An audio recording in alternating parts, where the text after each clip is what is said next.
গোটা দুনিয়ার সমস্ত জিন এবং ইনসান যদি এক হয়ে যদি কোরআনের মতো করে কোরআন রচনা করতে চায়, কখনোই সম্ভব নয়। এমনকি শেষ পর্যন্ত আল্লাহ তাআলা একটা সূরার কাছে আসছেন, ফাতু বিসূরাতিন মিন মিথলিহি, তোমরা ছোট্ট একটা সূরার মতো করে একটা সূরা তোমরা রচনা করে আনো, তাও পারবে না, কখনোই সম্ভব নয়। এটা যে আল্লাহর পক্ষ থেকে নাজিল হওয়া কিতাব, তার বড় প্রমাণ আল্লাহ রাব্বুল আলামিন ১৫০০ বছর আগে নাজিল করেছেন। আজ পর্যন্ত কেন, কিয়ামত পর্যন্ত পৃথিবীর কোনো মানুষ এই কিতাবের কোনোদিন ভুল ধরতে পারবে না। আল্লাহু আকবার। যেই ভুল ধরতে এসেছে সে তার জীবনের পরিবর্তন খুঁজে পেয়েছে। কোরআন পরিবর্তন করা তার পক্ষে সম্ভব হয়নি, তার পরিবর্তন হয়ে গেছে তার জীবন নামক কিতাবের শিক্ষা দিয়েছেন। এই কিতাব যদি না আসতো আমরা আল্লাহকে চিনতাম না, রসুলকে চিনতাম না, জান্নাত বুঝতাম না, জাহান্নাম বুঝতাম না, কোনটা আমার জন্য সঠিক পথ সেই সঠিক পথটা বুঝতাম না। সঠিক পথ দেখার জন্য আল্লাহ তাআলা আমাকে আপনাকে কি দিয়েছেন বলেন? এখন যদি একটা প্রশ্ন করি, এই জায়গায় যত মানুষ বসে আছেন, যদি প্রশ্ন করা হয় সে আল্লাহর পক্ষ থেকে নাজিল হওয়া কিতাব কোরআনটা কয়জন ভালো করে পড়তে পারেন? সবার কি হাত উঠবে নাকি? সবার হাত তো উঠবে না। যদি প্রশ্ন করা হয় 18 কোটি মানুষ আমার দেশে মুসলমান, 16 থেকে 18 কোটি মুসলমান যে দেশে, সেই দেশে কত পার্সেন্ট লোক কোরআনটা সহি করে পড়তে পারে? এটার জবাব কিন্তু খুব একটা ভালো আসবে না। নামাজ কতজন পড়ে, কত পার্সেন্ট মুসলমান নামাজ পড়ে, এটার রেজাল্ট কিন্তু খুব একটা ভালো আসবে না। নামাজের পরিসংখ্যান যদি আমরা জানতে চাই তাহলে দেখা যায় মাত্র 5% লোক নামাজ পড়ে, বাকি 95% মানুষ তারা নামাজ না পড়লো বলে হুজুর তোদের চাইতে আমাদের ইমানটা আরো শক্ত আছে। আছে না? এরকম আছে না? তোমরা নামাজ পড়েছি ইমান আনছো, আমরা নামাজ না পড়ে তার চেয়ে বেশি ইমান আনছি। এরকম সাফাবাজও কিছু আছে না? নাই? আচ্ছা, তাহলে এই 95% মানুষ যে নামাজ পড়ে না, এই কোরআন আল্লাহর পক্ষ থেকে রিসালাত, কোরআন নামক জানালায় চোখ রাখলে বান্দা দুনিয়াতে বসে জান্নাত জাহান্নামের দৃশ্যটা দেখতে পারে। সেই কোরআনটা সহি করে পড়তেও পারে না, অথচ মেধা দিয়েছেন কে? বুদ্ধি দিয়েছেন কে? চোখ দিয়েছেন কে? কান দিয়েছেন কে? মুখ দিয়েছেন কে? কথা বলার শক্তি দান করেছেন কে? সে আল্লাহ বলছেন, বান্দারে আমি তোর জন্য প্রথম যে হুকুমটা দিয়েছি সেই হুকুম তো অন্য কোনো হুকুম নয়। আল্লাহ তাআলা তার রাসূলকে যে হুকুমটা দিয়েছেন, সবাই পড়ুন, ইকরা বিসমি রাব্বিকাল্লাযী খালাক খালাকাল ইনসানা মিন আলাক ইকরা ওয়া রাব্বুকাল আকরামুল্লাযী আল্লামা বিল কলম আল্লামাল ইনসানা মা লাম ইয়ালাম। হে নবী আপনি পড়ুন কার নামে? আসতে বলবেন না, কার নামে? আল্লাহর নামে। পড়ার মধ্যে দুটো ক্লাস আছে, একটা পড়ায় বান্দা আল্লাহকে চিনতে পারে, আর একটা পড়ায় বান্দা গোমরাহির পথ ধরে। এরকম পড়াও আছে না? এরকম পড়াও আছে। আমার ভাইয়েরা, পৃথিবীতে বহু শিক্ষা আছে, কিছু শিক্ষার ভিতরে প্রাণ আছে, কিছু শিক্ষার মধ্যে প্রাণ নাই। নিষ্প্রাণ শিক্ষা দিয়া, রূহবিহীন শিক্ষা দিয়ে আমাদের কোনো নৈতিক চরিত্রের উন্নয়ন হবে না। তার বড় প্রমাণ আজকে আমার দেশে শিক্ষার হার কমেছে না বেড়েছে? শিক্ষার হার কমছে না বাড়ছে? বেড়েছে। চরিত্রের মান, শিক্ষা যদি হার বাড়ে চরিত্রের মানও তো বাড়ার কথা। শিক্ষার হার যদি বাড়ে চারিত্রিক মান তো উন্নত হওয়ার কথা। শিক্ষার হার বাড়ল, চারিত্রিক মান নিম্নমুখী। এটার কারণটা কি? আজকে এরকম নিউজ আমাদের কানে আসে। আচ্ছা একটা প্রশ্ন করি, ইউনিভার্সিটিতে শিক্ষক ছাত্রকে পিটায় না ছাত্র শিক্ষককে পিটায়? হ্যাঁ, ছাত্র শিক্ষককে পিটায়। মান তো খুব ভালো, তাই না? আচ্ছা, মাদ্রাসায় যাবেন আপনি, মাদ্রাসায় কোন ছাত্র শিক্ষককে মেরেছে এমন কোন রেকর্ড আছে? আসতে বলবেন না আছে। কারণটা কি? আর কোরআন কি শিখায়? আদব শিখায়, শিষ্টাচার শিখায়। অনেক পরিবার আজকে আফসোসে মরে যাচ্ছে। কোটি কোটি টাকার মালিক, সন্তানটা চরিত্রহীন, সন্তান আদব আখলাক শিখে নাই, বাপ মার সেবা করে না। নৈতিক শিক্ষা ছাড়া জাতির চরিত্র কখনো ভালো হতে পারে না। কোরআনের শিক্ষা ছাড়া জাতি কখনো ভালো হতে পারে না। বড় আফসোস, আজকে দেশের সিংহভাগ মানুষ এই কোরআনটাকে সহি করে পড়তে পারে না। এত কর্মসূচি হাতে নেওয়া হয়, এই কর্মসূচি নিয়ে, এই কোরআন শিক্ষার কর্মসূচি নিয়ে কে কাজ করে? পার্লামেন্টে তেলাওয়াত করতে দিয়েছে অনেক আগের কথা, কারি সাহেব যায় নাই। এক পার্লামেন্টের মেম্বারকে তেলাওয়াত করতে দিয়েছে, আপনি একটু তেলাওয়াত করেন, অধিবেশন শুরু হবে। তেলাওয়াত করতেছে কেলহে আল্লাহ হেদ। শয়তান কয় তোর চাইতে আমার তেলাওয়াত সুন্দর আছে। আর এই সমস্ত বেকুবরা এসে আবার বলে হুজুররা কি বোঝে, আলেমরা কি বোঝে, তোমরা কি বুঝো? তোমরা যেটা বোঝো সেটা আমরা বুঝি না, আমরা যেটা বুঝি তোমরা সেটা বোঝো না। যার সিনার ভিতরে 30 পারা কোরআন মুখস্থ থাকে সে পৃথিবীর সবকিছু মুখস্থ করতে পারবে। যার দিলে কোরআন আছে তার পৃথিবীর সব জ্ঞান আসবে তার ভিতরে। এটা এনাফ। কোরআন হচ্ছে একটি যথেষ্ট শিক্ষা। আল্লাহু আকবার বলেন। আপনি চলে যান বৃদ্ধাশ্রমগুলোতে, আমার দেশে বৃদ্ধাশ্রম গড়ে উঠেছে। বুড়ো মানুষ সেখানে আশ্রয় নেয়, বাপ সন্তানরা আশ্রয় দেয় না বাপ মাকে। এমন সন্তান তো বাংলার জমিনে নাই। আজ থেকে আছে না নাই? শিক্ষার হার বাড়লে তো এটা হওয়ার কথা ছিল না। আমি চ্যালেঞ্জ করে বললাম, সকল বৃদ্ধাশ্রমে আপনারা সার্চ করবেন, খুঁজে বের করবেন সেই সমস্ত বুড়ো মানুষগুলো সেখানে যে আশ্রয় নিয়েছে, তাদের সন্তান হয়তো ডাক্তার হতে পারে, ইঞ্জিনিয়ার হতে পারে, জেনারেল শিক্ষা শিক্ষিত সেই সন্তানরা হতে পারে। আল্লাহর কসম করে বলি, কোন হাফেজের, কোন আলেমের বাপ মাকে ওই সমস্ত বৃদ্ধাশ্রমে পাওয়া যাবে না। কেন পাওয়া যাবে না? কারণ সন্তান শিখে নিয়েছে কিসের জ্ঞান? কিসের জ্ঞান বলেন? কোরআনের জ্ঞান।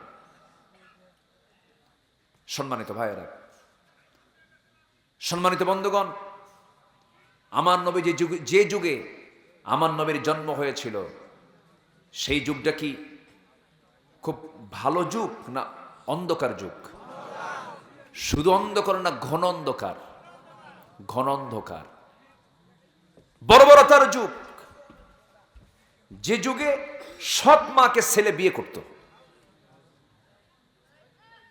নিজের মেয়েকে জীবন্ত পুঁতে হত্যা করত।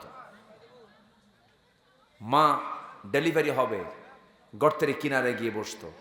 ছেলে হলে ডেলিভারি হলে, ছেলে হলেও তুলে নিয়ে আসতো। আর মেয়ে হলে তৎক্ষণাৎ ডেলিভারি হওয়া মাত্র জীবন্ত পুঁতে ওই কূপের মধ্যে, গর্তের মধ্যে ফেলে পাথর চাপা দিয়ে শেষ করে দিত। ভাঙ্গা পাতিলকে কেন্দ্র করে, একটা ভাঙ্গা পাতিল, ভাঙ্গা মাটির পাতিলকে কেন্দ্র করে যুগের পর যুগ যুদ্ধ লেগে রাখত যে জাতি, সেই শততা বিভক্ত একটি জাতিকে একটি সুতার কাঠিতে আবদ্ধ করেছেন বিশ্বনবী মুহাম্মদ সাল্লাল্লাহু। কোনো জাদু দিয়ে নয়, কোনো মন্ত্র দিয়ে নয়, দুনিয়ার কোনো আইন কানুন দিয়ে নয়। তিনি এক সুতার কাঠিতে আবদ্ধ করেছেন কি দিয়া? আসতে বলবেন না, কি দিয়া?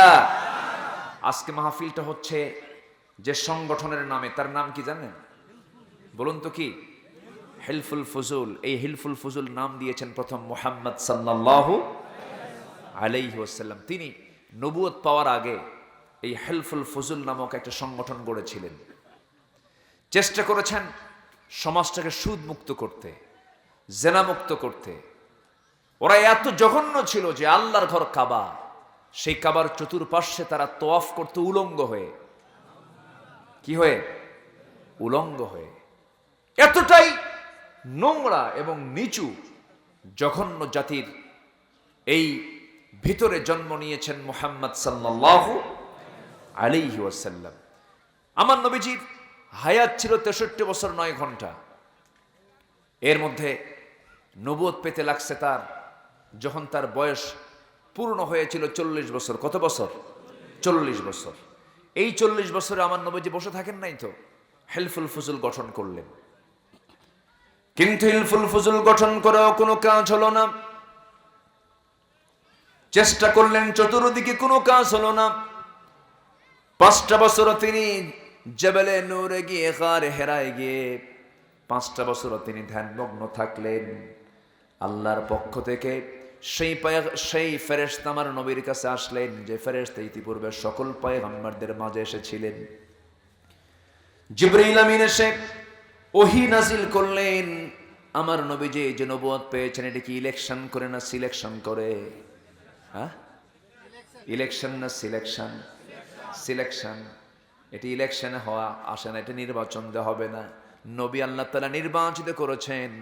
আল্লাহ রাব্বুল আলামিন আমার রাসূলকে রাসূল বানাবেন, এই জন্য আল্লাহ তাআলা ফেরেশতাকে তার সামনে পাঠায়া দিয়েছেন। জিবরাইল আমিন এসে রাসূলের কাছে জানিয়ে দিলেন, হে রাসূল, আপনার কাছে কোরআনটা নাজিল হয়ে গেল। সূরা আলাকের মধ্য দিয়ে কোরআন নাজিলের প্রক্রিয়া শুরু হয়ে গেল। রাসূল নবুয়ত পেলেন। 23 বছরে এই কোরআনটা নাজিল হলো নবীর উপরে, নবীর কাছে।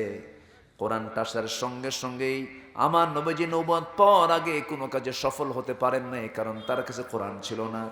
কোরআনটা যখন তার হাতে আসলো, সেই সময় আমার রাসূল বিফল না সফল? বলেন বলেন, ব্যর্থ না সফল? শুধু সফল না মহা সফল?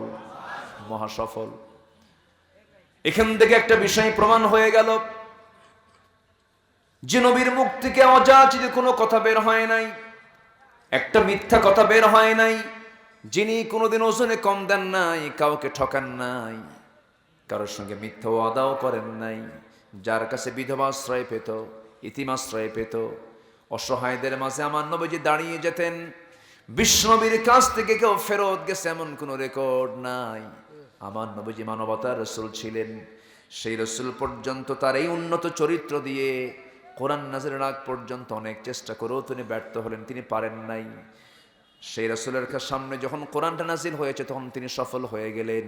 ঠিক তেমনি আজকের সমাজে যারা কোরআনটাকে ছেড়ে দিয়ে যারা সমাজ চালাতে চায়, কোরআনটাকে ছেড়ে দিয়ে যারা জমিনে নেতৃত্ব দিতে চায়, তারা কে ব্যর্থ হবে না সফল হবে? কি হবে? ব্যর্থ হয়ে যাবে। যারা বলবে আমরা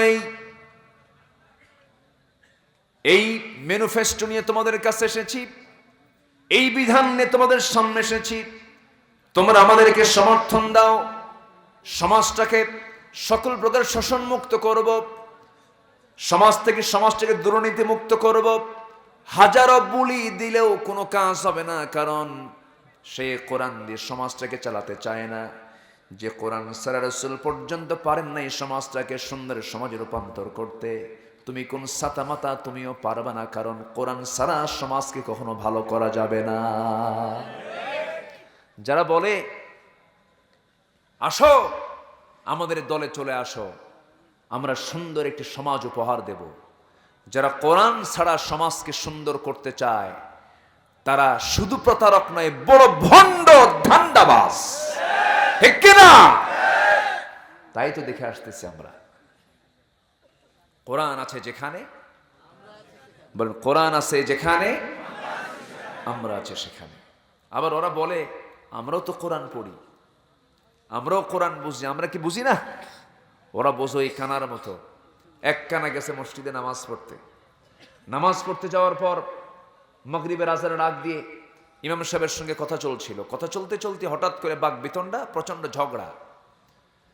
আজান দিয়ে দিল, ইমাম নামাজে দাঁড়ায় গেল, মুসল্লি কানা সেও নামাজে দাঁড়ায় গেছে। ইমাম সাহেব সূরা ফাতিহা পড়ার পর এমন একটা আয়াত বলছে যে আয়াতের অংশ হলো ওয়া কানা মিনাল কাফিরিন। কানা মনে মনে চিন্তা করে, কিছুক্ষণ আগে গন্ডগোল হলো, নামাজের মধ্যে ফতোয়া জারি হলো, আমি কানা কাফের। কি কথা কি বুঝতেছেন? প্রচন্ড খেপে গেছে, রেগে গেছে, কোনো জবাব দেয়নি। দ্বিতীয় দিন সন্ধ্যাবেলায় আবার গেছে নামাজে। যিনি ইমাম তার আবার একটা পা হলো খাটো, মানে ন্যাংরা সাইজে। নামাজ যখন শুরু হয়ে গেছে, ইমাম সাহেবের কাজ পাই নাই, আগের দিনে যে সূরা আগের সন্ধ্যায়, পরের দিনের সন্ধ্যায় সেই সূরাই। যখন পিছন থেকে কানা যখন আবার শুনতে পেয়েছে দ্বিতীয় রাত্রিতে নামাজের ভিতরে যখন বলতেছে ওয়াকানা মিনাল কাফিরিন, পিছন থেকে উল্টা লোকমা দিচ্ছে কানা ওয়াল ল্যাংড়ানা মিনাল ফাসিকিন, আমি কানা যদি কাফের হই তুই ন্যাংড়া হলি ফাসিক। ওরা কোরআন বোঝো ওই কানার মতো। আসতে বলবেন না, জোরে বলুন ঠিক কিনা। কোরআন যদি পড়তো, কোরআন যদি বুঝতো, মান ক্বালা বিহি সাদাকা, যে ব্যক্তি কোরআন থেকে কথা বলে সে সত্য কথা বলে। আজকে কি তাদের মুখ থেকে সত্য কথা বের হয়? আসতে বলবেন না, বের হয়। সমাজের কোন ধরনের লোকগুলো সবচেয়ে বেশি মিথ্যা কথা বলে? যারা সমাজের নেতৃত্ব দিচ্ছে তারা, ঠিক কিনা? তারাই সবচেয়ে বেশি মিথ্যা কথা বলে, বানিয়ে বানিয়ে কথা বলে। মিথ্যা কথা যদি রাজনীতির মূল মাধ্যম হয়, ওই রাজনীতির মুখে আমরা থুতু মারি, থুতু মারি, থুতু মারি।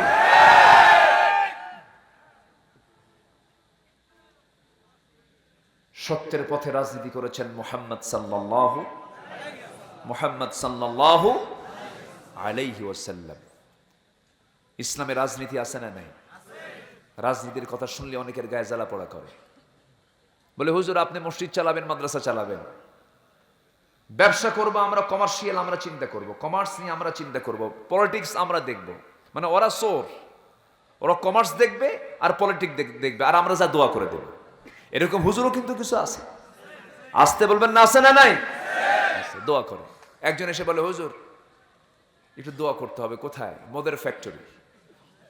ঠিক আছে, মদের ফ্যাক্টরিতে যে বলতেছে আল্লাহ বরকত দিয়ে দাও। আছে সিনেমা হল উদ্বোধন হবে, সিনেমার প্রডিউসার দাওয়াত দিছে, দোয়া করতেছে আল্লাহ এই সিনেমার ব্যবসাকে তুমি আল্লাহ জমজমাট করে দাও। আল্লাহর নামটা নিতে হবে কোথায় তাও জানে না। মেয়ে নাচে, মেয়ের বাপ মঞ্চ উঠে বলে আমার মেয়ের জন্য সবাই দোয়া করবেন, আমার মেয়ে যেন আরো ভালো নাচতে পারে। মাশাআল্লাহ আমার মেয়ে খুব ভালো নাচে। আছে না? আসতে বলবেন না, আছে না নাই? খারাপ কাজের সাথে আল্লাহর নাম কি জোড়া দেওয়া যাবে? খারাপ কাজের সাথে আল্লাহর নাম জোড়া দেওয়া যাবে? যাবে না। অনেক কথা আছে, কারো কোনো কষ্ট হচ্ছে না তো? একটু সময় দেবেন তো ইনশাআল্লাহ? সময় দিতে রাজি আছি তো ইনশাআল্লাহ? জোরে বলি ইনশাআল্লাহ। আমার নবীজি কত চেষ্টা করেছেন, পারেন নাই। কোরআন নামক আলোটা যখন নবীর কাছে চলে এলো, قد جاءكم من الله نور وكتاب মুবিন, সুস্পষ্ট কিতাব যখন চলে এলো, কি সুন্দর করে সমাজটাকে তিনি সাজাতে লাগলেন। কোরআনটা কেন নাজিল হয়েছে? আল্লাহ রাব্বুল আলামিন বলছেন কিতাবুন আনজালনাহু ইলাইকা লিতুখরিজান নাসা মিনায-যুলুমাতি ইলান নূর। নবী, আমি আপনার উপরে যে কিতাবটা নাজিল করেছি, এই কিতাব নাজিলের মূল উদ্দেশ্য হলো আপনি যেন এই কিতাব দিয়ে জুলুমাতে থাকা, অন্ধকারে থাকা নিমজ্জিত জাতিকে যেন কোরআনের আলোকে আপনি আলোকিত করতে পারেন। এই জন্য আমি কোরআনটা আমি আপনাকে দিয়েছি। আমার নবীর সামনে এসে এক সাহাবী চোখের পানি ফেলে ফেলে বারবার কাঁদতেছেন। আমার নবী বলছেন সাহাবী কাঁদো কেন? দিন তো গ্রহণ করে নিয়েছে। সুন্দর সাহাবী, সেই সাহাবী। রাসূল বলছেন সাহাবী তুমি কাঁদো কেন? হুজুর দিন তো গ্রহণ করেছে, আমি বড় ভাগ্যবান, তবে আমার চোখে পানি আসতেছে আমার একটা অপরাধের কারণে।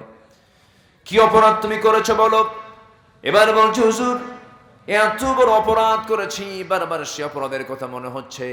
কি করেছো বলো? হুজুর জাহালাতের কারণে, অজ্ঞতার কারণে আমি আমার নিজের সুন্দর সন্তান, মেয়ে সন্তানকে নিজের হাতে আমি পুঁতে হত্যা করেছি, পাথর মেরে হত্যা করে দিয়েছি। রাসূল বললেন শুনেছি অনেক, কিন্তু আজকে তোমার মুখ থেকে আমি শুনতে চাই, একটু বলো তো। নবীর সামনে হাঁটু গেড়ে দিয়ে সাহাবী বসে ডুকরে ডুকরে কাঁদতেছেন আর বলছেন হুজুর আমার স্ত্রীর গর্ভে যখন সন্তান আসলো, বয়সটা যখন 7 মাস হয়ে গেছে পেটের ভিতরে, আমি বললাম যাও বাবার বাড়ি চলে যাও, সন্তান ডেলিভারি হওয়ার পরে তুমি আসো। সন্তান যদি ছেলে হয় নিয়ে আসবে, মেয়ের সন্তান হলে পরে আমার সামনে সেই সন্তানটার চেহারা দেখাবে না, মেরে ফেলবা তুমি। এই কথা বলে বউকে পাঠায় দিলাম। সন্তান ডেলিভারি হলো, কিন্তু মেয়ে আমাকে জানানো হলো না। সন্তানটার বয়স যখন 4 বছর হয়ে গেছে, 5 বছর হয়ে গেছে, এমন সময় আমি ওই সন্তানটা আমার চোখের সামনে একদিন ধরা পড়ে গেল।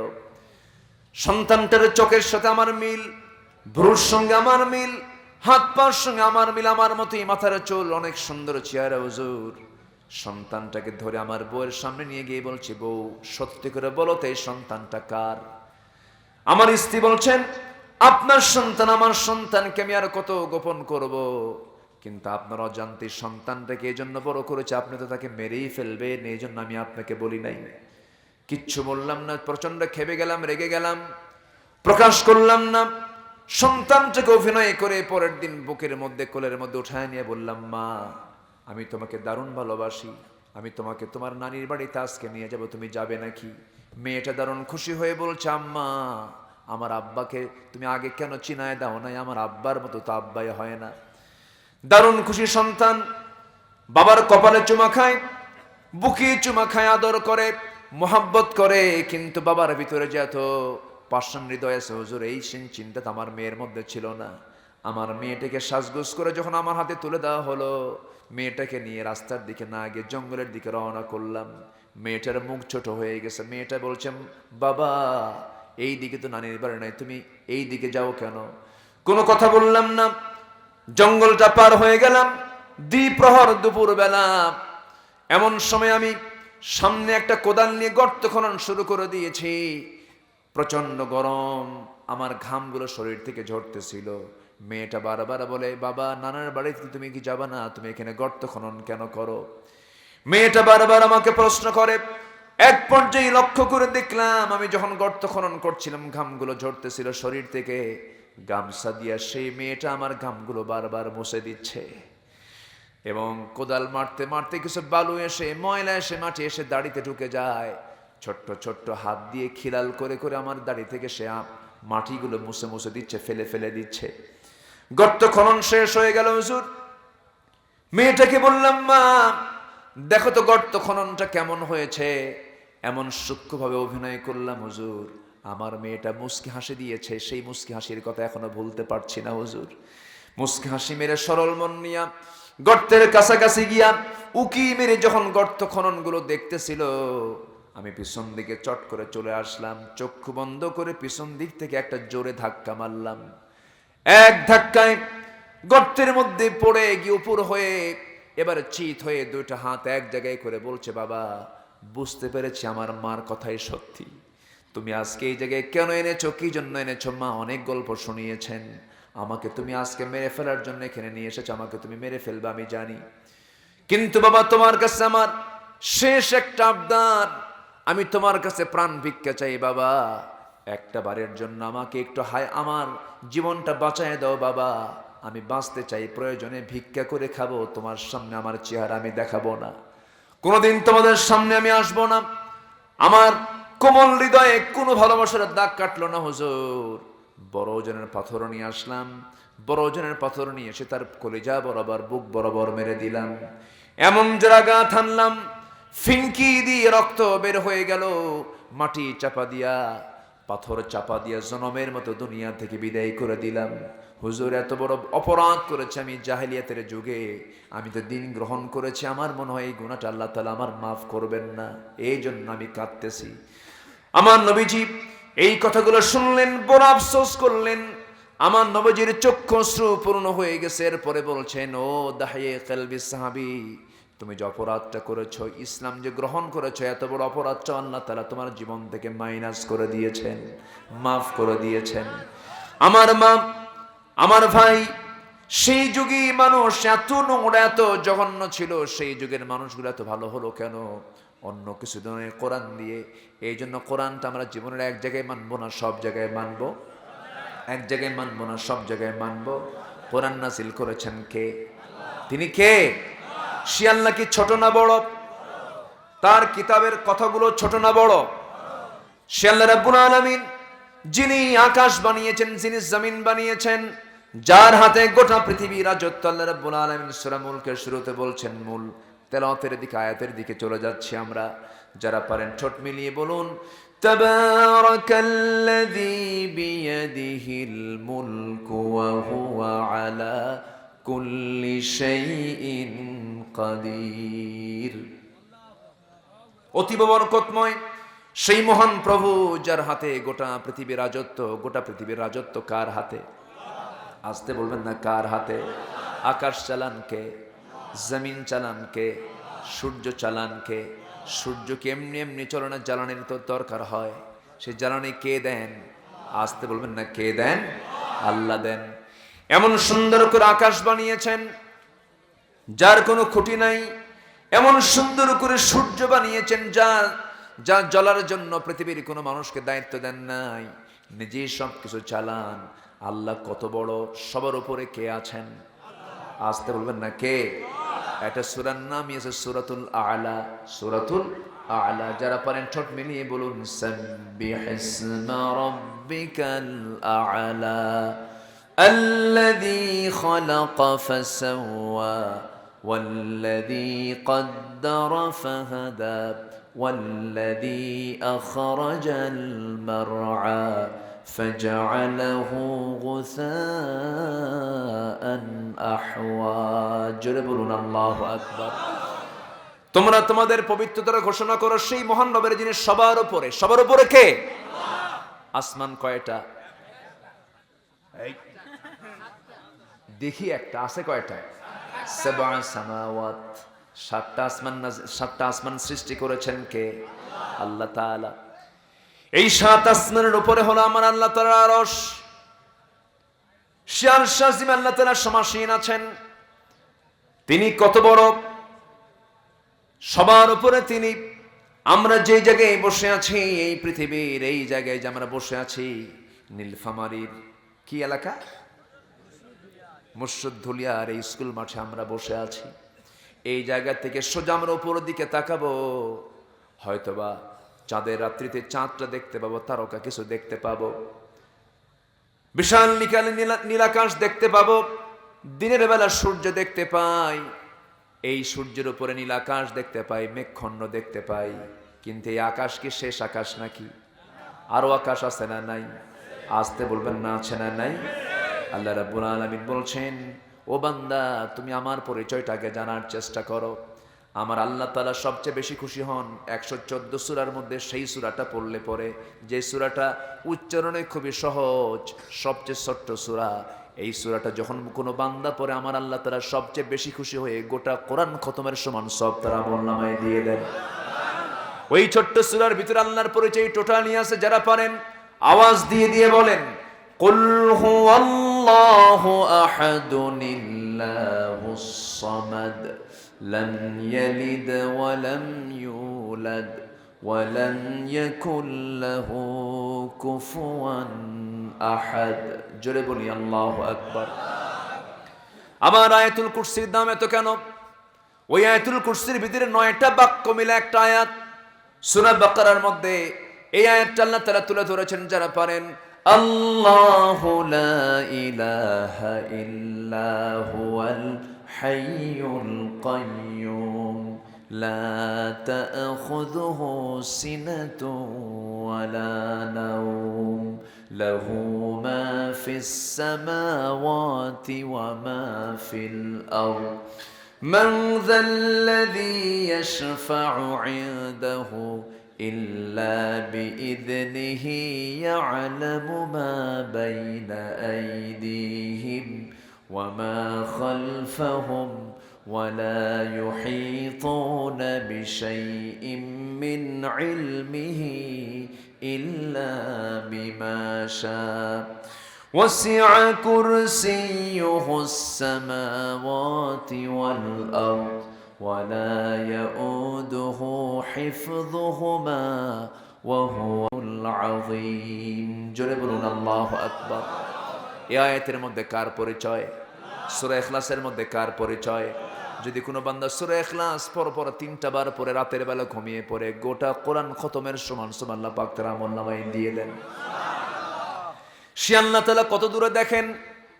আমরা যেখানে বসে আছি এই জায়গা থেকে আকাশ কত দূর, তার চিটু নিচের দিকে আসেন আপনি, আকাশের তারকাগুলো আমরা দেখতে পাই কিনা বলেন? সূর্য দেখতে পাই আমরা, সূর্য বড় না তারকা বড়? বলেন, সূর্য বড় না তারকা বড়?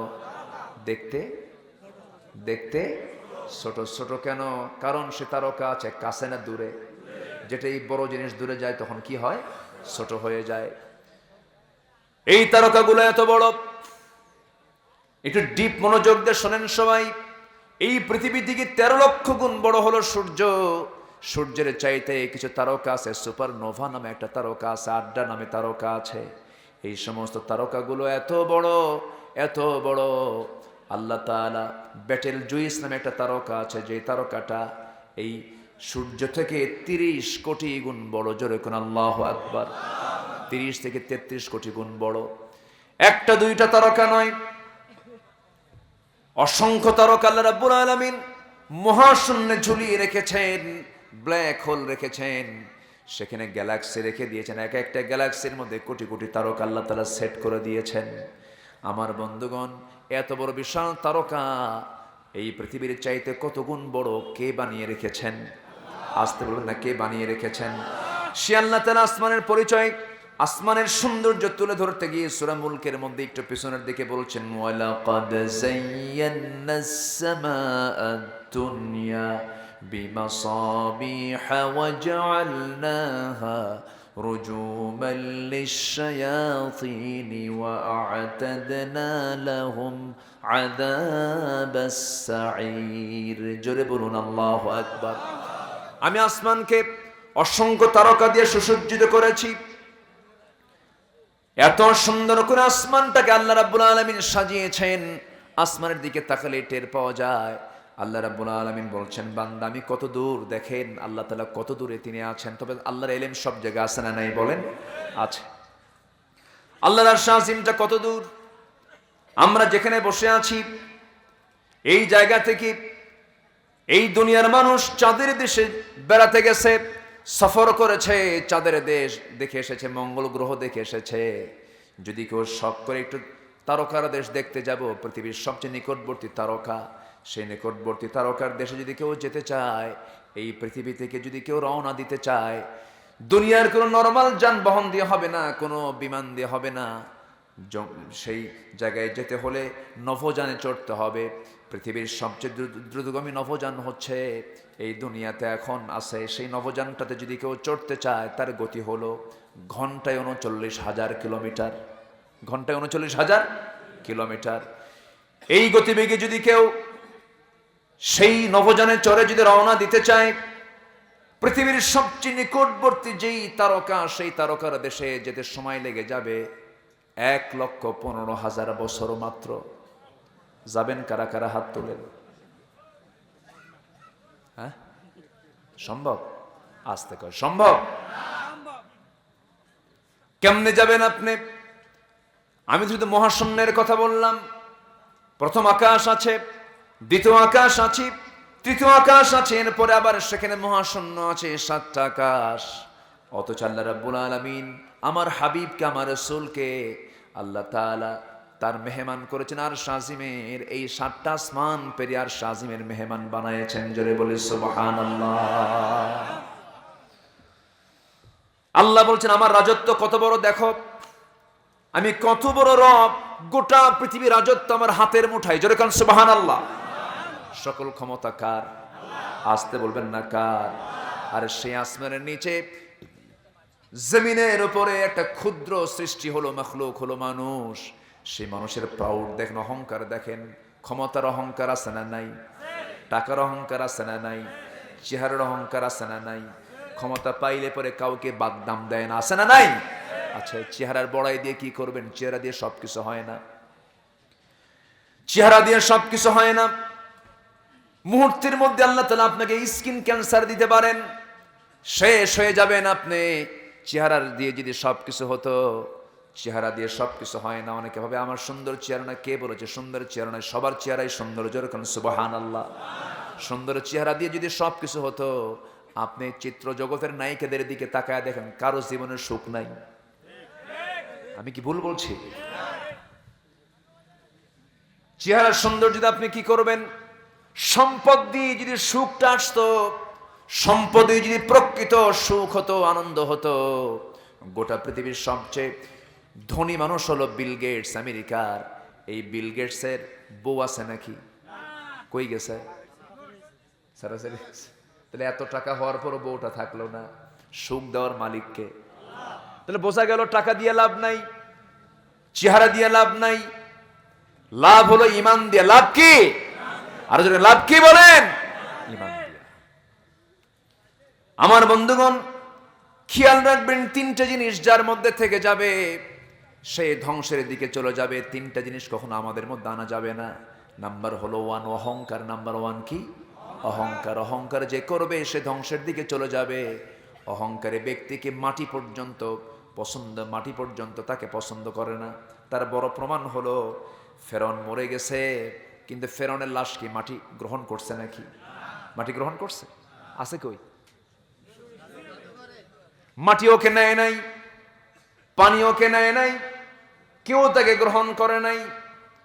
অহংকারের সঙ্গে বান্দার কোনো সম্পর্ক কখনো থাকতে পারে না। অহংকার করা যাবে না।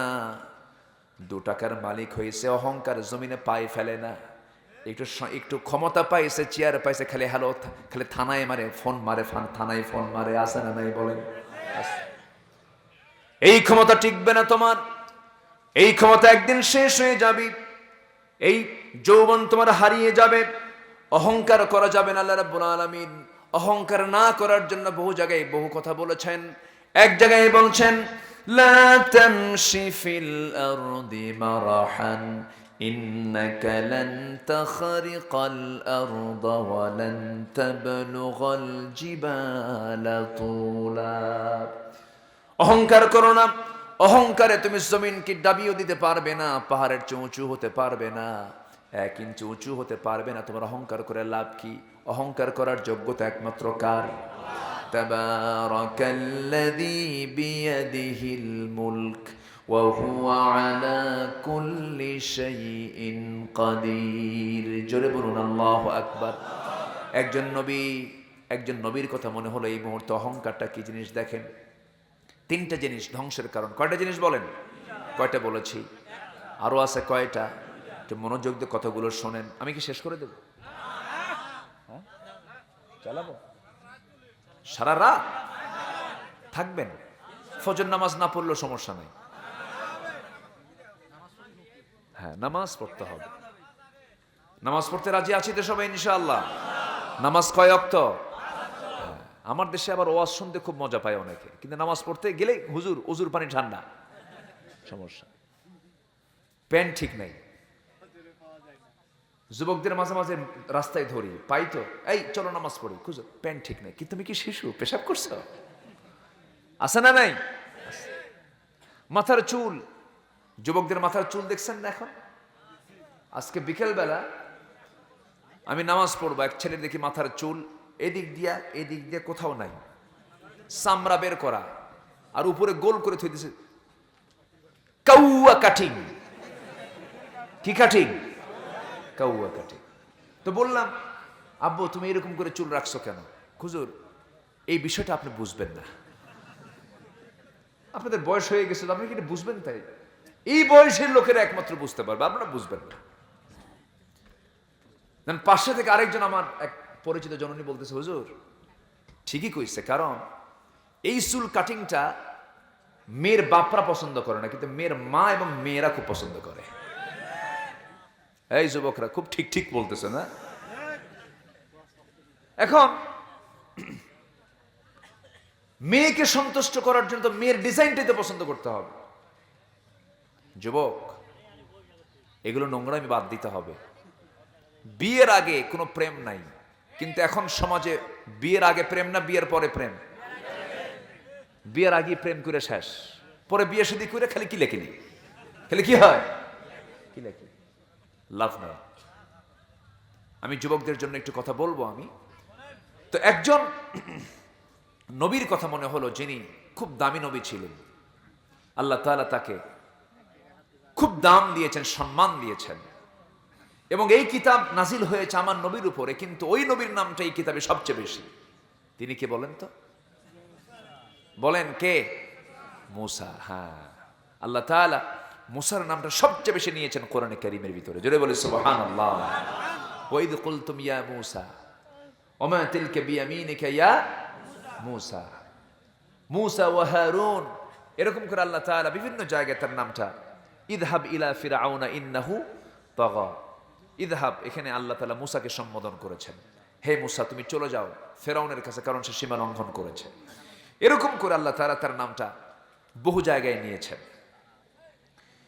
এই নবীকে একদিন কোন এক বেচারি এসে প্রশ্ন করলো, মূসা সবচেয়ে জ্ঞানী লোকটাকে বলো তো এই পৃথিবীতে? আমি। কি বলছে? আমি। আমার চাইতে কোনো জ্ঞানী কি আর কেউ নাই? সঙ্গে সঙ্গে আল্লাহ বললেন, মূসা তোমার একটা কাজ করতে হবে। কি কাজটা? হলো তুমি এই মুহূর্তে তোমার সফরে বের হতে হবে। ব্যাগের মধ্যে একটা ভাজা মাছ নিয়ে তোমাকে যেতে হবে।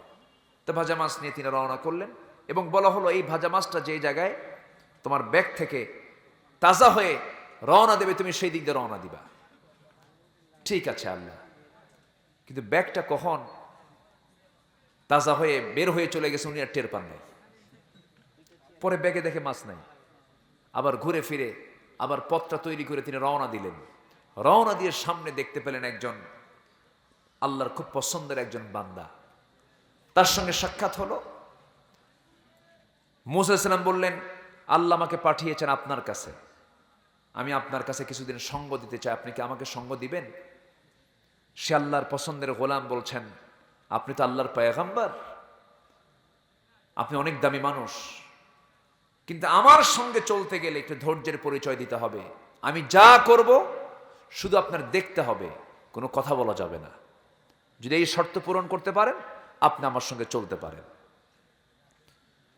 মূসা বললেন, ঠিক আছে আমি কোনো কথা কিছু বলবো না, আপনি আমাকে সঙ্গে করে নিয়ে, আমি কয়েকদিন থাকতে চাই, আমাকে নিয়ে চলেন। রওনা করলেন। চলতে চলতে সামনে নদী পার হতে হবে। নৌযান একটি পেলেন, নৌকা একটা পেলেন, খেয়া সেখানে পেলেন। সেই খেয়া পার যখন তিনি পেলেন, এই দুইজন মিলে নৌকায় চললেন, মাঝি নিয়ে চলছে সেই নৌকাটা। উপকার করলো, কিন্তু নৌকা থেকে নামার সঙ্গে সঙ্গেই মাঝির অগোচরে মাঝির দৃষ্টি আড়ালে ওই মূসার সঙ্গে যে লোকটা ছিলেন, আল্লাহওয়ালা মানুষটা ছিলেন, তিনি করলেন কি, ওই মাঝির অগোচরে নৌকাটার নিচের দিকে একটা পা দিয়ে জোরে একটা ঘুতা মারলেন, নৌকাটা কানা করে দিলেন, ফুটা করে দিলেন। মূসা আলাইহিস সালাম এই প্রকাশ্য একটা অপরাধ দেখে তিনি চোখটা গরম বানায় বলছেন, যা করো করো, একটু হিসাব করে করো। কি কথা বলছেন? আমি মূসা কাউকে ছাড়ি না। সঙ্গে সঙ্গে ওই আল্লাহর পছন্দের গোলাম তিনি বলছেন, হে আল্লাহর নবী মূসা, আমি তো আপনাকে বলে দিয়েছি আপনি আমার সঙ্গে চলতে গেলে কোনো প্রশ্ন করতে পারবেন না, শুধু দেখবেন। আপনি যখন প্রশ্ন করা শুরু করেছেন আপনি আমার সঙ্গে থাকতে পারবেন না, আপনি চলে যান। এবারে মূসা বলছেন, ভাই আমার ভুল হয়ে গেছে, আমি আপনাকে আর কোনো প্রশ্ন করব না, ঠিক আছে আপনি চালান। সামনের দিকে চলতে চলতে প্রচন্ড তৃষ্ণা পাচ্ছিল। কোন একটা গ্রামের মধ্যে দিয়ে যাচ্ছিলেন। গ্রামের মানুষগুলোকে দুজন মিলেই বললেন, ভাইয়েরা তোমাদের কাছে কোনো পানি আছে নাকি পান করার জন্য? পানি পান করাও। গ্রামের একটা মানুষও কেউ পানি খাদ্য কিছুই দিয়ে সহযোগিতা করলো না। প্রচন্ড ক্ষেপে গেলেন। মূসা আলাইহিস সালাম, কোন জনপদে আসলাম, এই গ্রামের লোকগুলো কেউ আমাদের খেদমত করছে না।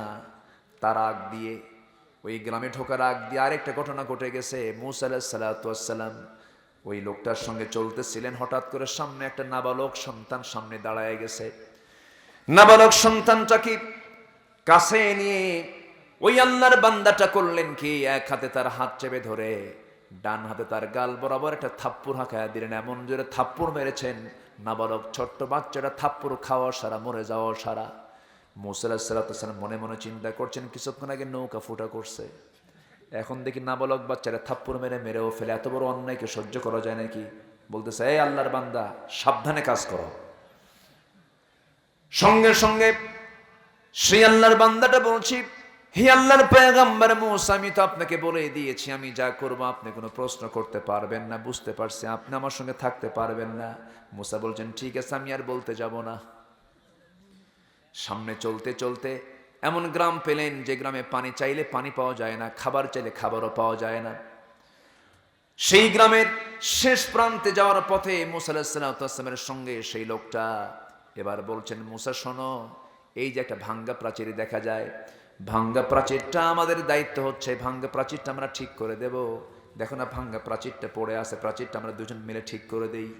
দুজন মিলে ঠিক করলেন। মূসা আলাইহিস সালাম ভাবলেন, নৌকায় পার করে মাঝি উপকার করলো, নৌকা ফুটা করলো, নাবালক সন্তান যার কোনো অপরাধ নাই তাকে থাপ্পড় মেরে মেরে ফেললো।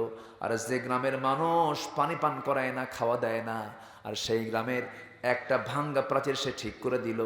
এবার আর নিজেকে নিয়ন্ত্রণ করতে পারলেন না, বললেন শোনো, এই সমস্ত উল্টাপাল্টা কাম কিন্তু আমার পছন্দ হয় না, আমি তোমার সঙ্গে থাকতে রাজি না, তাড়াতাড়ি তিনটার উত্তর দাও।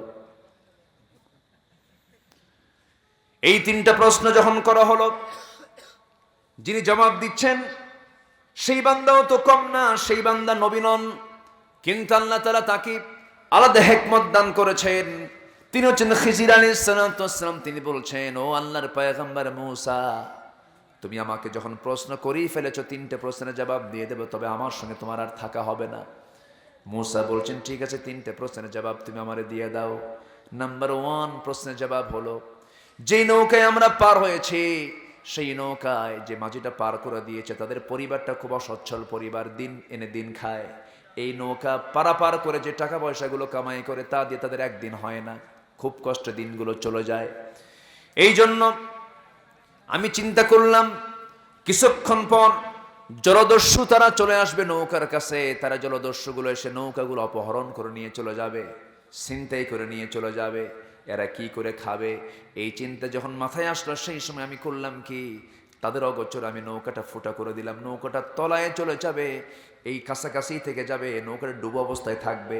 জলদস্যু তারা সামনে দিয়ে চলে যাবে, নৌকাটা নিতে পারবে না। পরবর্তীতে এরা আবার নৌকা তুলে ঠিকঠাক করে আবার নৌকাটা তাদের হস্তগত থেকে যাবে, তাদের হাতেই থেকে যাবে। সুবহানাল্লাহ বলেন। মূসা মনে মনে চিন্তা করতেছেন, আল্লাহ অহংকার করে লাভ নেই, আমার চাইতে বড় জ্ঞানী আছে। সুবহানাল্লাহ বলবেন না, আমার চেয়ে বড় জ্ঞানী আছে। এবার বললেন শোনো, নাবালক সন্তান তুমি তাকে থাপ্পড় মেরে দুনিয়া থেকে বিদায় করে দিলা কেন? সঙ্গে সঙ্গে তিনি বলছেন, এই ছোট্ট বাচ্চাটার বাপ মা খুব ভালো মানুষ ছিল, তারা দুনিয়া থেকে দুইজনে বিদায় নিয়ে দুনিয়া থেকে বিদায় হয়ে চলে গেছে। কিন্তু এই বাচ্চাটা বড় হলে আমি যতটুকু জানি আল্লাহ তাআলা আমাকে জানিয়ে দিয়েছেন, বড় বদমাইশ হবে, নাশকর বান্দা হবে, জালিম হবে, তার দ্বারা মানুষ অত্যন্ত ক্ষতিগ্রস্ত হয়ে যাবে, মানবতা ধ্বংস হয়ে যাবে। এই আগাম জ্ঞান আল্লাহ তাআলা আমাকে দান করেছেন বলে এই বাপ মার জন্য কোনো অসুবিধা না হয়, সমাজের জন্য কোনো ক্ষতি না হয়, এই জন্য এই বদমেজাজি সন্তানটাকে থাপ্পড় মেরে দুনিয়া থেকে বিদায় করে দিয়েছি। আচ্ছা তার ঠিক আছে, যে গ্রামের মানুষ পানি খাওয়ায় না, খাবার দেয় না, সেই গ্রামের ভাঙ্গা প্রাচীর আপনি ঠিক করে দিলেন, আমাকে সঙ্গে লাগালেন, এর কারণটা কি? এবার তিনি বলছেন, ওই প্রাচীরের মধ্যে কিছু সোনা রূপার কিছু সম্পদ ছিল, সেই জায়গায় কিছু দামি কিছু সম্পদ ছিল, সেই সম্পদগুলো ভেঙে যাবার কারণে প্রাচীর সেখান থেকে কিছু সোনার গহনাগুলো, সোনার সম্পদগুলো, দামি দামি ধাতু পদার্থগুলো সেই জায়গা থেকে বের হয়ে আসতেছিল। কিন্তু যে বাড়ির প্রাচীর, এটা সেই বাড়িওয়ালা দুনিয়া থেকে বিদায় নিয়েছে, কিন্তু তারা রেখে যাওয়া দুইটা মেয়ে সন্তান আছে, তারা ছোট মানুষ, এখন বড় হবে, কুমারী হবে, যখন বয়স হবে বিয়ের সময়টা যখন হয়ে যাবে তাদের অর্থের প্রয়োজন হবে, সে অর্থের যোগানটা দেবে কোন জায়গা থেকে ভাবতো নাই। কিন্তু এই প্রাচীরের মধ্যেই কিছু সোনার উপর রয়ে গেছে, সেই যে সময় তাদের বিয়ের সময় হবে সেই সময় এই প্রাচীরটা ভাঙ্গার সময় হয়ে যাবে, প্রাচীর ভাঙবে, এই সোনার উপর সম্পদগুলো বের হবে, তাদের বিয়ের জন্য উপকার হবে। এই জন্য আমি প্রাচীরটা মাটি দিয়ে আবার ভরাট করে প্রাচীরটা ঠিক করে দিলাম। মূসা আলাইহিস সালাম কতগুলো শুনে সুবহানাল্লাহ বলে বলছেন, আল্লাহ বুঝতে পেরেছি, আমার চেয়ে জ্ঞানী মানুষ পৃথিবীতে আরো আছে। যেরকম সুবহানাল্লাহ। অহংকার করা যাবে, অহংকার করা যাবে। এক আলেমকে যদি বলা হয় ওই আলেমটা কেমন জানে, কয় ছাগল। ওই আলেমকে যদি বলা হয় ওই আলেমটা কেমন জানে, কয় গরু। একজন আরেকজনকে কি বললো? ছাগল। আরেকজনকে কি বললো? গরু বলে ফেললো। এটা কি মূলত আলেমের পরিচয় নাকি বলেন? আসতে বলবেন আলেমের পরিচয় নাকি? আলেমদের মুখ থেকে এই জাতীয় কোনো কথা বের হতে পারে না। এই দুনিয়াতে প্রত্যেক আদম সন্তানকে সম্মান দিয়েছেন কে? আসতে বলবেন না কে? ওয়ালাকাদ কাররামনা বানি আদম, আদম সন্তানকে সম্মান দিয়েছেন কে? কাউকে ছোট চোখে দেখা যাবে না। কৃষক আল্লাহর কাছে দামি, শ্রমিক আল্লাহর কাছে দামি। শ্রমিকের দাম এত বেশি, আমার নবীজি বলেছেন একজন আদর্শ শ্রমিক আর রাসূল, আমার নবীজি বলেছেন শ্রমিক আর রাসূল জান্নাতের মধ্যে 2 নখের দূরত্ব অবস্থান করবে। জোরে বলুন সুবহানাল্লাহ। শ্রমিকের ঘামের দাম অনেক বেশি। আমার নবীজি কোন একদিন বাজারে যাচ্ছিলেন, বাজারে গিয়েই দেখেন একজন শশা বিক্রি করে। কি বিক্রি করে? শশা বিক্রি করতেছে। পিছন দিক থেকে সাহাবীর চোখটা চেপে ধরলেন। চোখটা চেপে ধরার সঙ্গে সঙ্গেই শশা বিক্রেতা মনে করতেছে আপনজন মনে হয় আমার চোখটা চেপে ধরেছে। কে কে আমার চোখটা চেপে ধরো, কে আমার চোখটা চেপে ধরেছে? রাসূল বলেন তোমার খুব পছন্দের মানুষ চোখটা চেপে ধরেছে, কিন্তু চিনতে পারে নাই। চট করে হাতটা চোখ থেকে সরায় নিলেন। দেখতেছেন রাসূল। সাহাবী এত খুশি হলেন যে আহারে, রাসূল আমাকে বন্ধু বানিয়ে নিয়েছেন। গোটা বাজার তিনি ঘুরে ফিরে সবাইকে জানান দিচ্ছেন, তোমরা কি জানো রাসূল আমাকে সবচেয়ে বড় বন্ধু বানিয়েছেন? জোরে বলুন সুবহানাল্লাহ। নবী শ্রমিকদের দাম দিয়েছেন, কৃষকদের দাম দিয়েছেন, সবার দাম দিয়েছেন। ছোট বড় সমাজে আমরা উঁচু নিচু কোনো কিছুই ভাববো না। উঁচু নিচু কালো ধলা এগুলো আল্লাহর কাছে দামি নয়। আল্লাহর কাছে দাম হলো ইন্না খালাকনাকুম মিন যাকারিন ওয়া উনসা ওয়া জাআলনাকুম শুউবান ওয়া ক্বাবাইলা লিতাআরাফু ইন্না আকরামাকুম ইনদাল্লাহি আতকাকুম। আমি তোমাদেরকে এক নর এক নারী থেকে এই দুনিয়াতে পাঠিয়েছি এবং বিভিন্ন গোত্রে গোত্রে ভাগ করে দিয়েছি, বিভিন্ন ভাষা বর্ণ দিয়েছি যেন তোমরা একে অপরকে চিনতে পারো। তবে হ্যাঁ, তোমাদের মধ্যে সেই লোকটাই সবচেয়ে আমার কাছে দামি যে বান্দাটা আল্লাহকে সবচেয়ে বেশি ভালোবাসতে পারে, তাকে ভয় করতে পারে। জোরে বলুন সুবহানাল্লাহ। এই জন্য আমরা নামাজ পড়বো কয় ওয়াক্ত? আসতে বলবেন না কয় ওয়াক্ত নামাজ? জীবনের সকল জায়গায় হুকুম মানবো কার? আইন মানবো কার? এই জমিনটা কার? ওই সূর্য কার? ওই চন্দ্র কার? আকাশ কার? অতএব আকাশের নিচে এই জমিনের মানুষ যে চলবে কার আইনে চলবে? এই জমিন আইনটা চলতে হবে কার? যারা আল্লাহর আইন ছাড়া দুনিয়ার কোন আইনকে যারা মানতে চায় তারা কখনো ইমানদার হতে পারে না। এই দুনিয়াতে যুগে যুগে আম্বিয়া কেরামদেরকে যে হত্যা করা হয়েছে, সাহাবে কেরামদের যে শহীদ করে দেওয়া হয়েছে, পছন্দের বান্দাগুলোকে জেলখানায় ঢুকায় দিয়ে যে হত্যা করা হয়েছে, শহীদ করা হয়েছে, একটাই কারণ, অন্যতম কারণ সেটা হলো প্রত্যেক পয়গম্বর, প্রত্যেক সাহাবীরা এবং প্রত্যেক পছন্দের বান্দাদের মূল কামনাই ছিল এই জমিন যার আইন চলতে হবে তার। ঠিক কিনা? আবু হানিফা রাহমাতুল্লাহ আলাইহিকে শহীদ করে দেওয়া হয়েছে, ইমামদেরকে শহীদ করে দেওয়া হয়েছে, সাহাবীদেরকে শুলে চুড়ে দুনিয়া থেকে বিদায় করে দেওয়া হয়েছে। খোবাবের কথা কার না জানা আছে? খোবাব রাদিয়াল্লাহু তাআলা দিন গ্রহণ করেছেন। দিন গ্রহণ করার পর মদিনা থেকে তাকে ধরে এনে মক্কার জেলখানায় ঢুকানো হলো।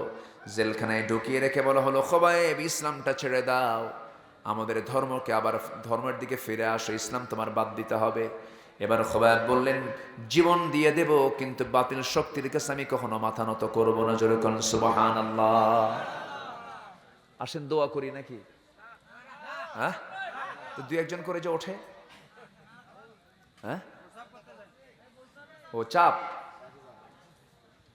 নিম্ন চাপ না, একটু মেহরবানি করে বসুন না। মাহফিলে বসে যদি মজা না পান, সেজদা দিয়ে যদি তৃপ্তি না পান, কোরআন শুনে যদি দিলটা নরম না হয়, কোরআন তেলাওয়াতে যদি মজা না আসে, ভাবতে হবে কি জানেন? দিলটা মরে গেছে, দিলের মধ্যে মরিচা জমা হয়ে গেছে। একটু বসেন না, কত সময় চলে যায়। এই তো মাস 4-5 আগে বিশ্বকাপ খেলা হলো, রাত 3টার দিকে উজু কইরা তাহাজ্জুদের নিয়তে খেলা দেখে, আছে না? আচ্ছা, আবার দোয়া করে, হুজুর আজকে তাহাজ্জুদ পড়ছে, আমার দলটা যেন জিতে, আপনি দোয়া করেন। আমাদের প্রশ্ন কর, আমাদের ফোন দিয়ে বলে ফেল, একটু বসেন। অনেক সময় তো চলে যায়। ইসলাম মেনে নেওয়া মানে নিজের জীবনটাকে হিংস্র জন্তুর সামনে ছেড়ে দেওয়া। ইসলাম গ্রহণ করা মানে বাতিলদের সামনে নিজের জীবনকে সঁপিয়ে দেওয়া।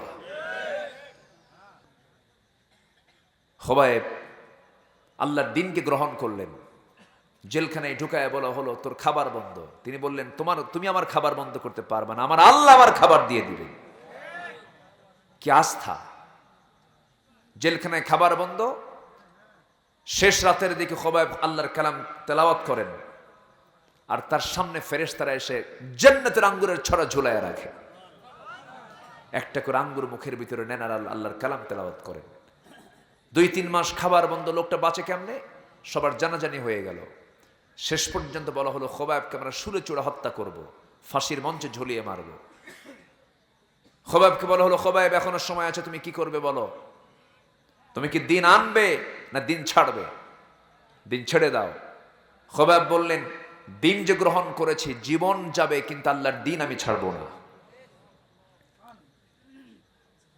সবাই বলে ফেললো খুবাইব চূড়ান্ত সিদ্ধান্ত হয়ে গেছে, দুনিয়া থেকে আমি তোমাকে বিদায় করে দেব।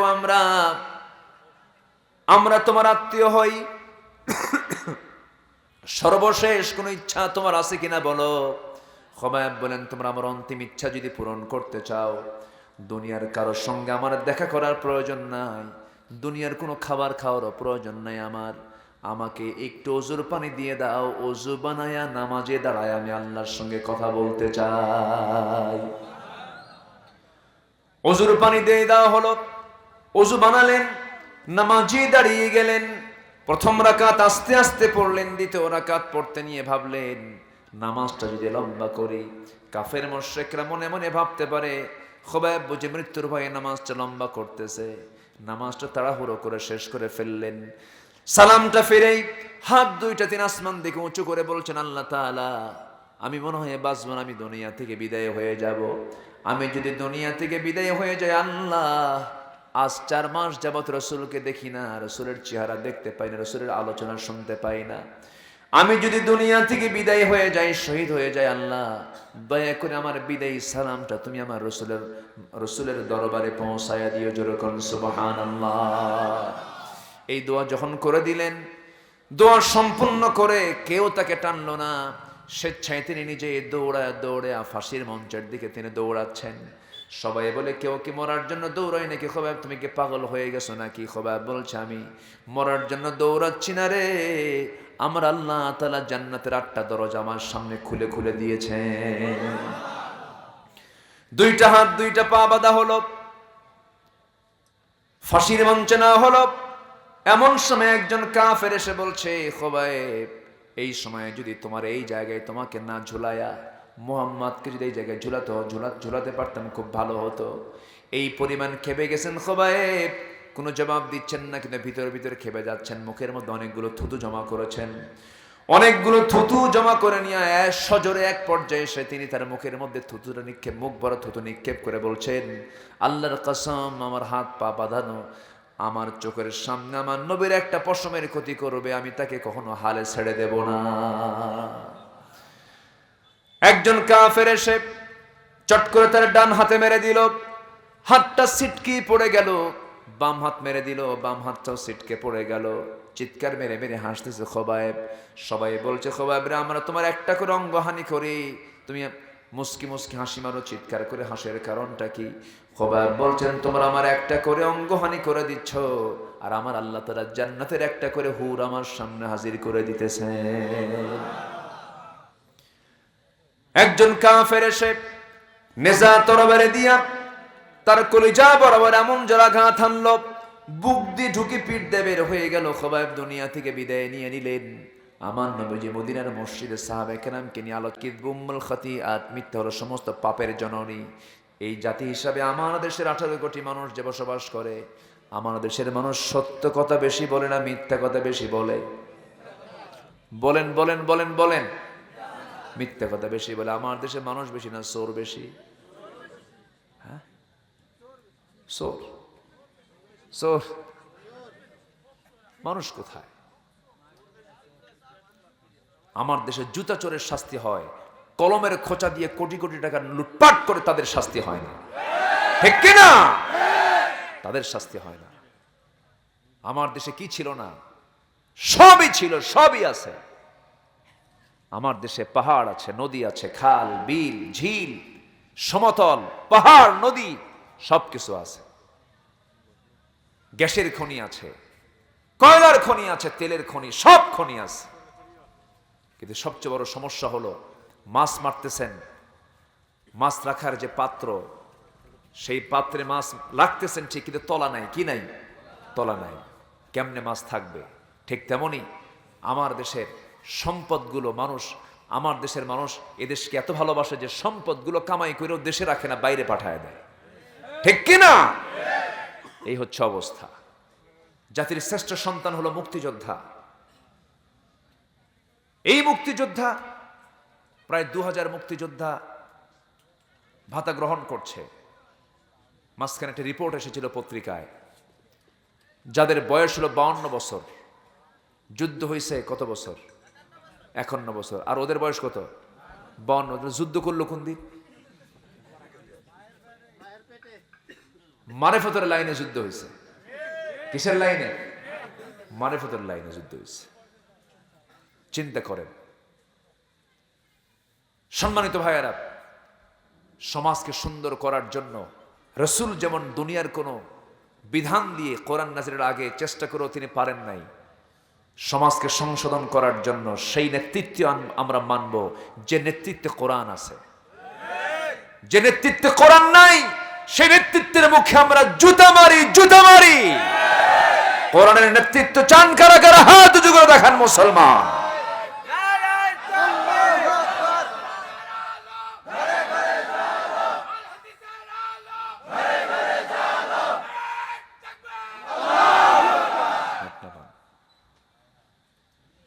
ওমরকে সুন্দর স্লোগান দিয়েছে না?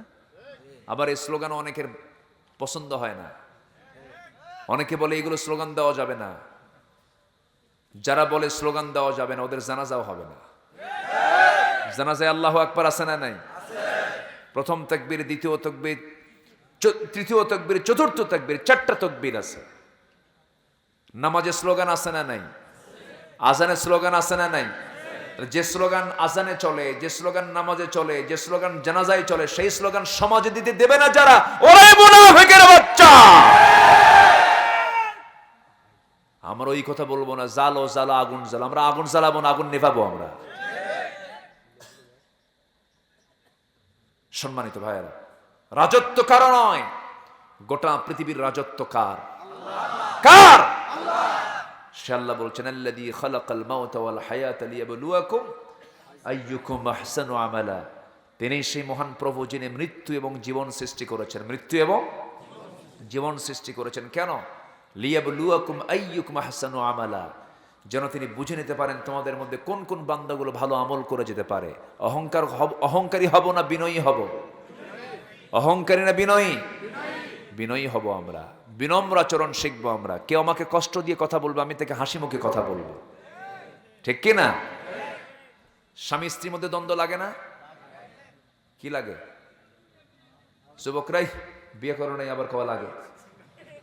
কার সঙ্গে লাগো? হ্যাঁ, অন্যের বউ না, কিন্তু নিজের বউ। হ্যাঁ, দ্বন্দ্ব লেগে যায়, লাগে না? দ্বন্দ্ব লাগে না?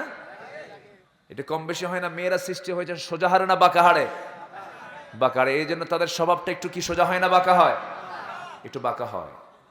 এই বাঁকাকে আপনি সোজা করতে পারবেন না। সোজা করতে গেলেই ভেঙে যাবে। একটু বুঝে শুনে চলতে হবে। খুব রাগ করছে, কোনো কথা নাই, চুপচাপ থাকেন। ও রাখছে, আপনি চুপ থাকবেন। আপনি খেপে গেছেন, আমার মা, আপনি থেমে যাবেন। দুইজনে আগুন বারুদ, কেউ কম না। আছে না নাই?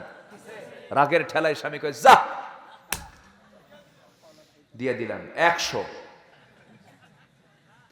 3 না 100, একদম সেঞ্চুরি মেরে দিল। এমন সাদের শেষে এটাও বলে তোর মায়ের শুদ্ধ দিলাম যা। যা।